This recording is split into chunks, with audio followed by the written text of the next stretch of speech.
Today we are going to break down one of the most important developments in Kenya's financial system, the Virtual Asset Service Providers Act 2025. If you've been following the conversation around crypto, stablecoins, tokenization, or virtual assets in general, you'll know that the space has grown rapidly. And with that growth comes a need for clarity, consumer protection, and proper market structure. This explainer is meant to guide you through what the new act means for consumers, businesses, innovators, and the financial ecosystem at large. So a virtual asset is simply a digital representation of value that you can trade or transfer and which can be used for payment or investment purposes. These include things like cryptocurrencies, stablecoins, tokenized assets, and certain types of NFTs, which stands for non-fungible tokens. According to the Act, virtual assets exclude things like central bank digital currencies, popularly known as CBDCs, securities regulated under existing laws, and NFTs that are purely collectibles or used only for access inside a closed system. So think of virtual assets as digital value that can move, that people can use or invest in, and that until now existed in a regulatory gray area. Next, we have the virtual asset service providers, or VASPs as we know them. These are companies that help you store, move, trade, invest, or offer virtual assets. These include exchanges, wallet providers, brokers, payment processors, token issuers, ICO platforms or initial coin offering platforms, and even firms that tokenize real-world assets. So how did we get here? The journey to regulating virtual assets in Kenya didn't start yesterday. Back in 2015, the central bank issued a cautionary notice warning banks and the public about cryptocurrencies. It wasn't an outright ban, but it created a chilling effect, and financial institutions avoided touching crypto. Fast forward to 2023, and Kenya's National Risk Assessment found that 86% of respondents were familiar with virtual assets, and 1 in 3 had owned them. And at the same time, Kenya was grey-listed by the Financial Action Task Force, partly due to gaps in VASP's regulation.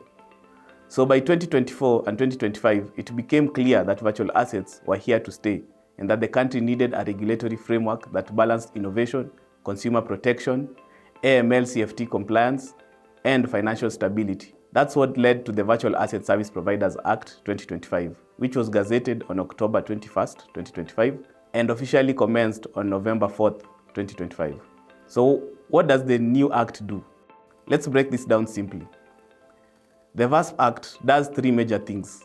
1, it defines what counts as a virtual asset and who is a virtual asset service provider. This clears up years of ambiguity. For the first time, Kenya has legally recognized categories such as virtual asset exchanges, wallet providers, brokers, payment processors, investment advisors, initial coin offering and token issuers platform, tokenization and stablecoin issuers. This classification brings structure to a rapidly evolving industry. 2, it assigns regulatory responsibility.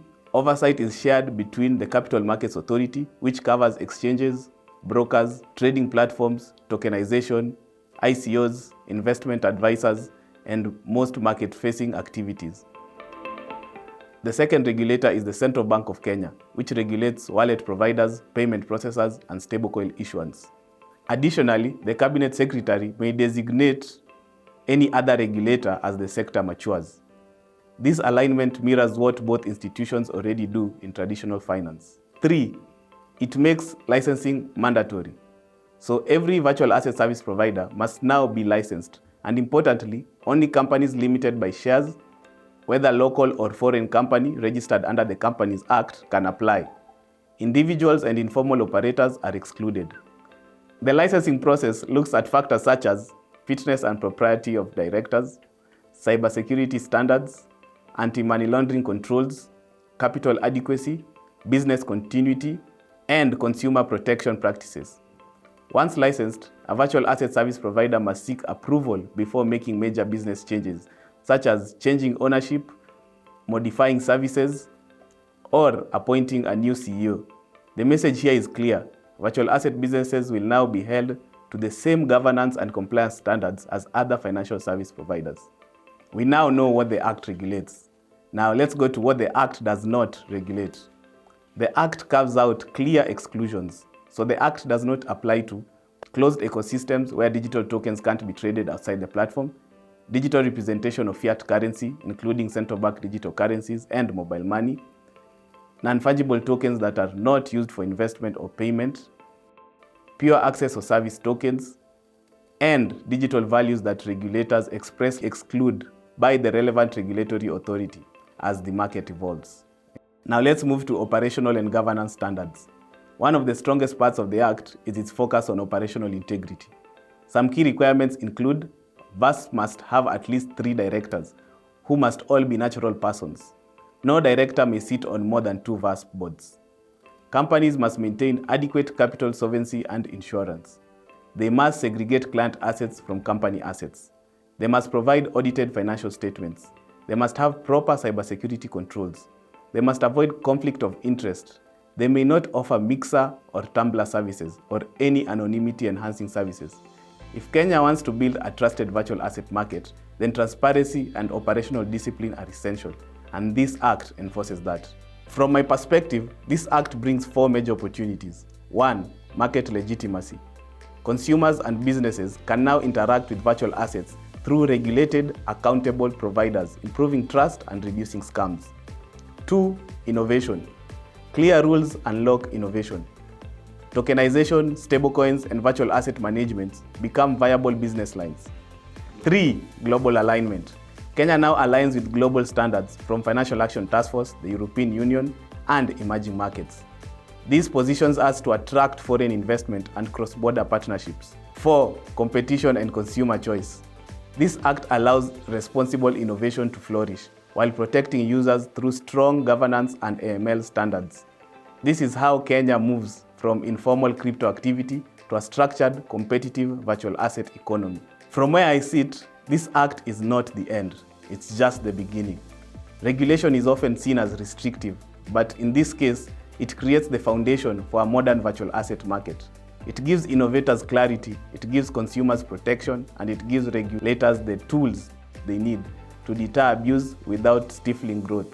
Our role as the Virtual Asset Chamber is to support industry players through this transition by providing guidance, technical interpretation, and a platform for dialogue with regulators. We will continue to engage, to educate, and to ensure that Kenya's virtual asset ecosystem grows in a way that is innovative, compliant, and globally competitive. Thank you for joining me on this explainer. The Virtual Asset Service Providers Act 2025 is a significant milestone for Kenya. It reflects a mature, balanced approach to virtual assets, one that recognizes both its opportunities and the risks. If you are building in this space or simply trying to understand what the new framework means, I hope this breakdown has provided clarity.